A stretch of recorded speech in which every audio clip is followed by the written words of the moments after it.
Hi, my name is Carlo Volpe, And I'm Desmond Silva, and and welcome to welcome to Centerville Centerville Voice. Voice.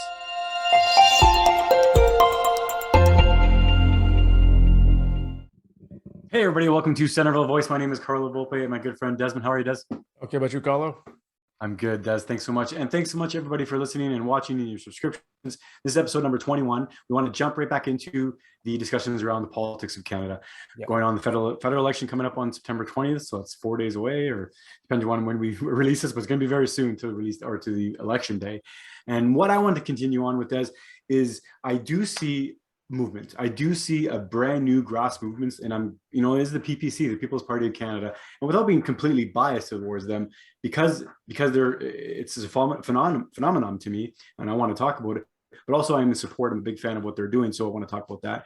I think to start out, I think it's deception to think that they don't have enough movement, and I think it's kind of disempowering to people who actually do believe on that movement, because like we were saying about splitting the vote and all of that. But what do you think? Do you think they actually have enough potential to go?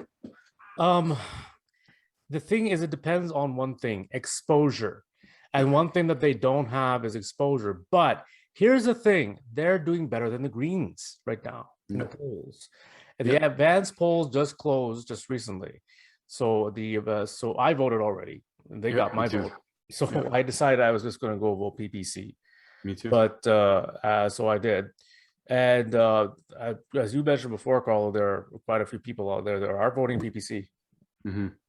Yeah, it's growing, and like I said, it's not. You said about the exposure. It's the mainstream media is not covering them as much, and that's the next thing I want to talk to very quickly. But the exposure is not getting, and people are talking about it, but like I said, not the mainstream media, but the average Joe is talking about it, and that's really encouraging as far as a grassroots movement, as far as what they can do. Now, one of the things that I keep on hearing is, oh, they have no chance of winning because they don't have any seats. That doesn't mean anything. It's all about this election. They have candidates in something like 300 ridings. They absolutely have enough potential, right? Theoretically, on paper, they can get a majority, theoretically. So it's all about getting the movement out, or sorry, getting the voice out and getting the message out. And then let's talk about the media. The media has, for all intents and purposes, absolutely just like helping the liberal. It seems like it's helping the liberal cause. It's definitely the CBC. Mm-hmm. What I have a problem with, and I'm sure you have a problem with, is these independent news agencies or these smaller news agencies. So Rebel News, perfect example. Rebel News has never been invited to the table. They're never allowed in the room, never allowed on the list when the government allows people to speak. So they went to court over this. So there's a court ruling that allowed Rebel News to be present and to ask questions to the prime minister and the government, which I want to put it just to stop right there. That's ridiculous that even had to happen. Yeah. That means that the government is so blatantly trying to leave these organizations out. So anyway, Rebel News was allowed to finally speak to them, had their own press conference, or had to ask questions. And the question was, you can go into more detail, but it was basically the question is, are you going to be consistent with the vaccinations, right? If most Canadians have 2 vaccines and then more vaccines are going to be required, are the people that have only 2 vaccines only, will they be now considered unvaccinated? Is that correct as far as the question? Yeah, I think that's about right. They've got now they've got the vaccine passports that are coming out too. That's right. And so then Justin Trudeau right away said, I don't answer questions from Rebel News. Like, I can't believe that people aren't like in an uproar about it. But again, people aren't seeing it. The only people who are seeing it are the people that are subscribing to Rebel News or are looking for it. So that's part of our job, and that's part of my job, is to bang the drum to say there's many new news organizations. We can be considered in a light as a new news organization, right? We're more of a commentary, I guess, on it, but we're bringing people news. And the media, like, I think in turn, it's going to end up hurting Trudeau in the end, because now what you see is even CBC being a little bit more, not hard on him, but just a little bit more honest, going, hey, Justin, or hey, Mr. Prime Minister, we need some answers. I even saw an article, I saw a clip yesterday. Maybe I can find it for this video, but I'm pretty sure it was Global News.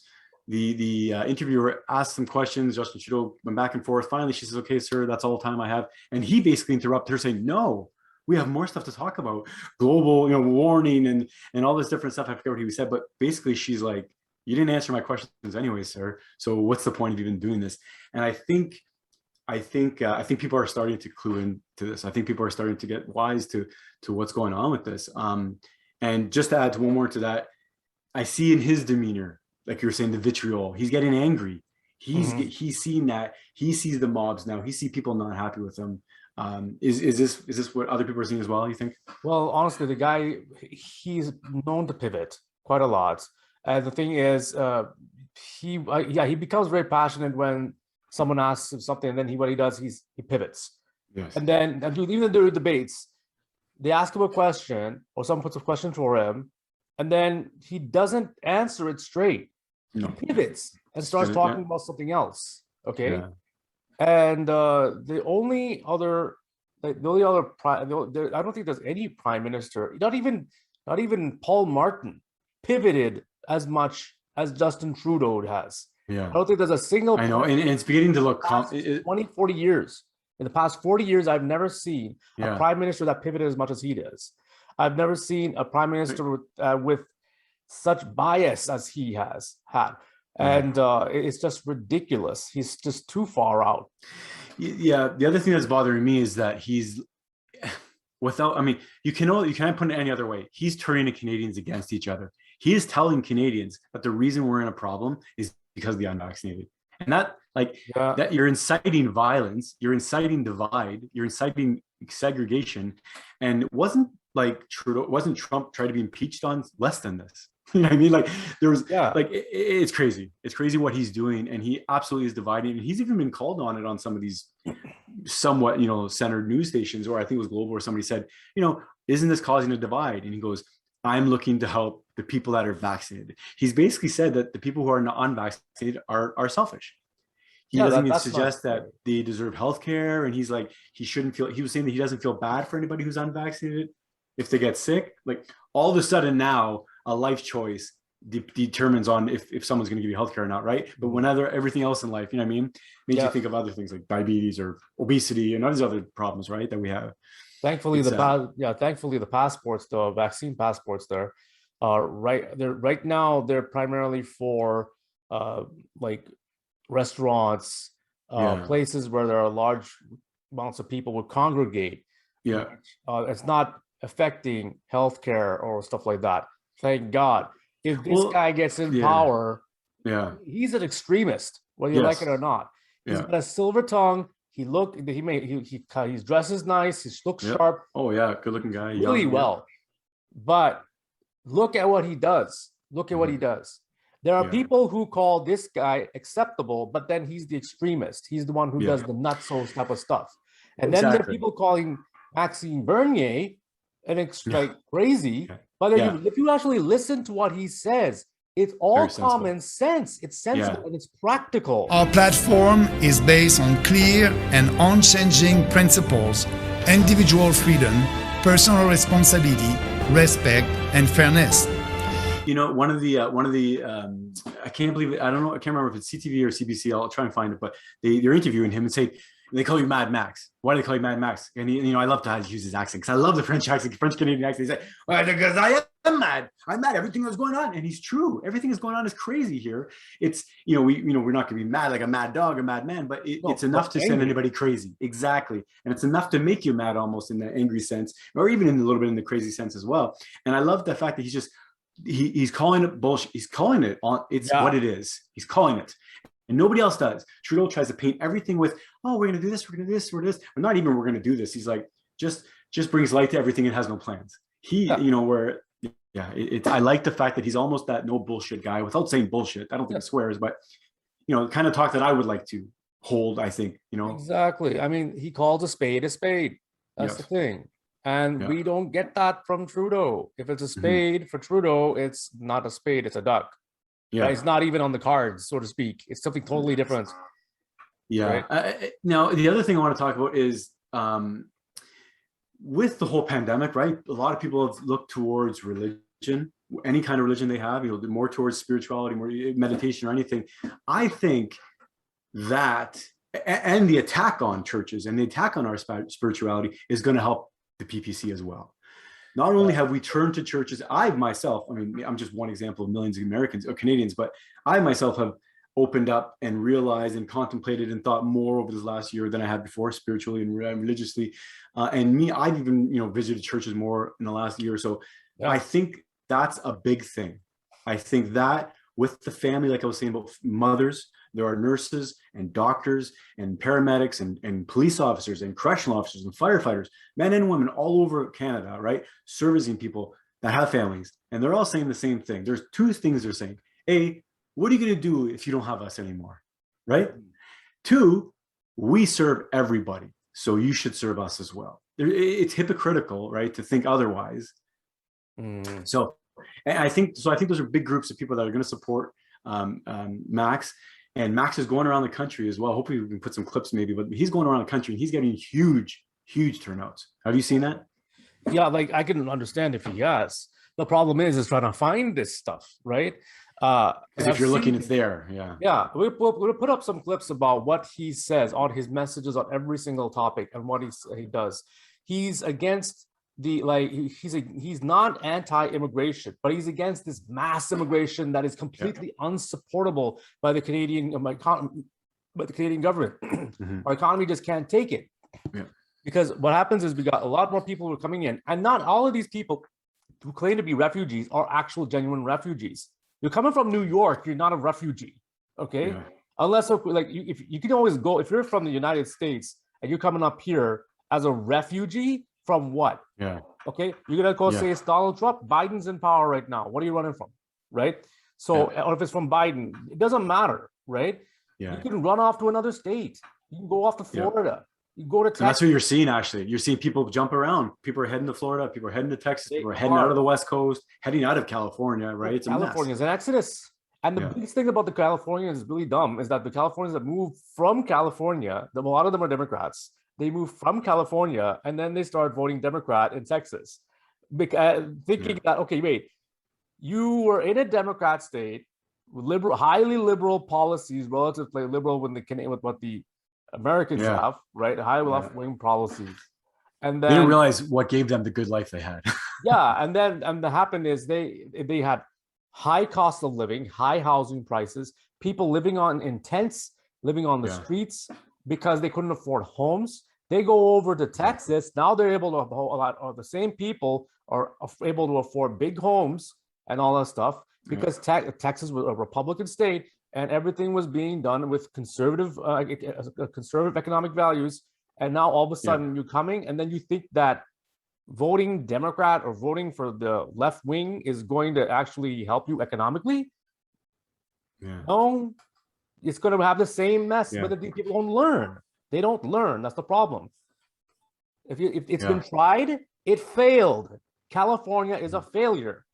New York, failure. The reason why California is in New York for that matter is so enticing because for so long there was so much money to be made, right? Yeah.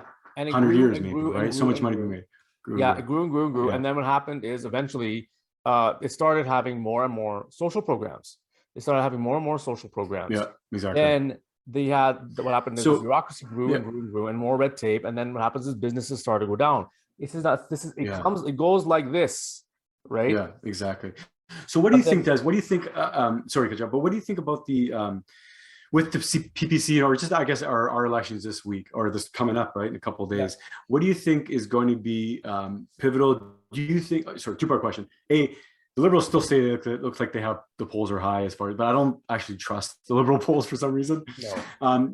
And what do you think is going to happen? And do you think they're going to hold on to something? Do you think they're going to? A lot of people are undecided. I think that right now, the way things are going, it is possible for the Liberals to get another minority government. Oh, if the Liberals end up with a majority government, oh dear Lord, it's screwed.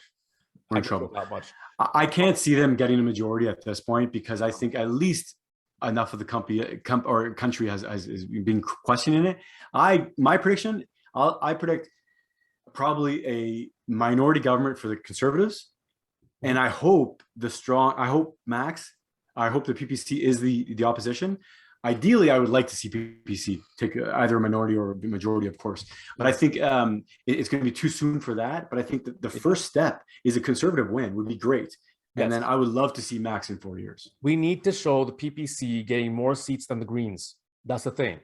Because right now, the Greens are in the debates. They for the longest time are the one party which has had record lows in terms of seats. They never got. Why are they on the debates though? anywhere, And it's right? interesting. Why are they on the debates? It thinks about the Yes, I know. And if the you powers look, behind them. if you look at the number of votes of the polls, that if you compare the polls between the PPC and the Greens, the PPC, they're the youngest party that's in there. The Greens are not that young. If you think about it, they've been around since like the 80s, around there, right? The 70s, I think around the 70s or 80s. And the Green Party, the Green Party is part of the Green Movement, which is international.